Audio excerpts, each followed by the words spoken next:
Oh, I gotta tell you, there was a famous court case where they were trying to bust this guy from the Heights Art. At that time, George was like the assistant manager, and the guy who, the manager, maybe the owner or someone, was a guy named Nico Giacobellis. And and he showed a movie called The Lovers.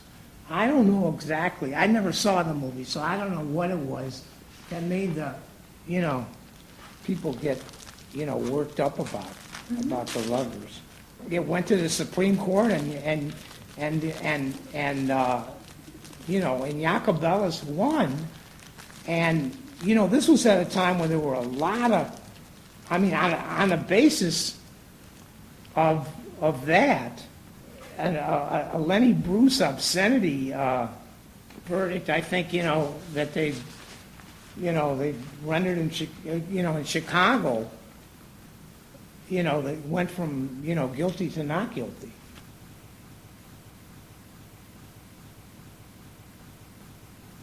The Heights Art was always, they would always try and change their format, show, maybe double features or something, or, a lot of different things, but they finally went out of business. I remember when I used to go there, when I lived, to see, foreign movies. It was like the only art house in town at one time. So if you want to see a foreign movie, you'd have to go there.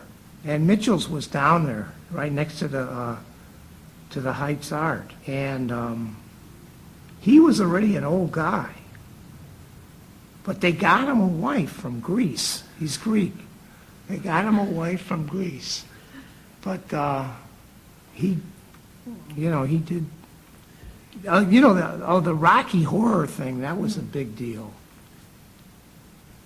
I don't know, I didn't give a damn about clothes and stuff like that, or leather or anything. I know that they built this, while I was there, on the corner, they built this new building. It's like, kind of a mall or something. By Euclid Heights? Yeah.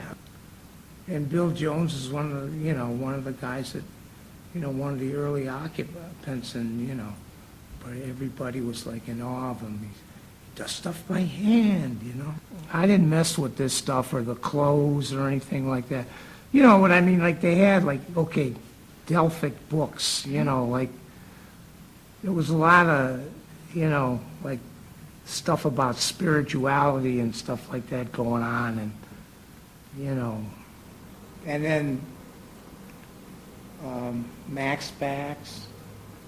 And they called it Max Bax because it was originally started in Chagrin Falls by a guy who was working his way through college, a law student, who later, now he's a lawyer, named James McSherry.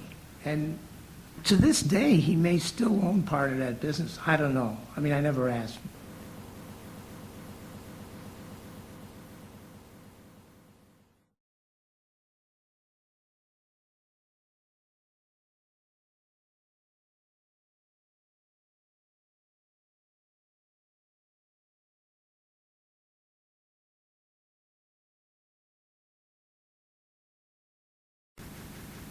And if you find somebody that knows what they're talking about, one thing, right. Usually I tend to take their word for a lot of other things too, because there's hardly anybody that knows anything about it. Any subject, right. That knows anything solid. Like, there's this show called World Have Your Say. Oh, with it's a the BBC show. And they get these people from all over the world, and what they got to say is bullshit. Nobody knows what they're talking about. Well, they talk about their personal experience, I guess. Yeah, well, also, But if they're going to ask them, well, what would it take to make Nigeria, a more pleasant place to live, and